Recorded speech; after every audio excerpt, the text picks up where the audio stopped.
D.C. Mayor Muriel Bowser has signed a new emergency order reinstating the authority for D.C. police to enact limited juvenile curfews in specific zones on weekends. And just in the last 10 minutes, in fact, we found out where those zones will be this weekend. Here you go. Navy Yard, Waterfront, U Street, and near the Banneker Rec Center off Georgia Ave in Northwest. The mayor says today's order is about protecting the public peace. News 4's Paul Wagner has the story. The fight that broke out inside the Chipotle was recorded by a bystander who posted it to social media. The reaction was swift, with U.S. Attorney Jeanine Pirro holding a news conference saying she was going to hold the parents of teens accountable with fines and/or charges for contributing to the delinquency of a minor.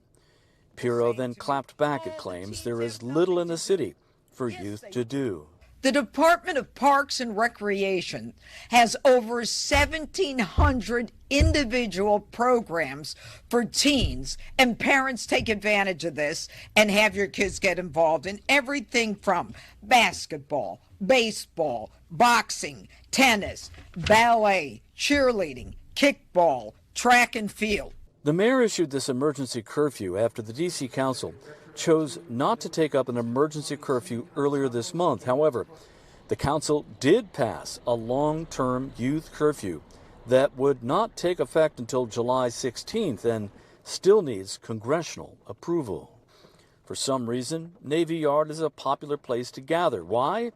Longtime activist Ron Moten thinks he knows why. Sometimes you might go somewhere and there's a lot of beefs going on and things like this. This is nobody's neighborhood.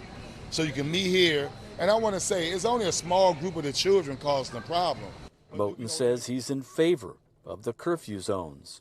The curfew is not the solution, but it's an antidote to a quick fix until we can figure it out. And right now I'm trying to save my city. I want us to save our city. And we're at risk of young people being charged as 14-year-olds and potentially the president coming and taking our city.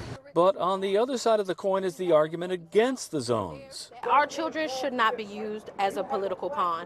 HWD, Harriet's Wildest Dreams, we come to this Navy Yard youth curfew zone every time it happens. We already have a curfew. Curfew has been on books since the 90s. We have a curfew.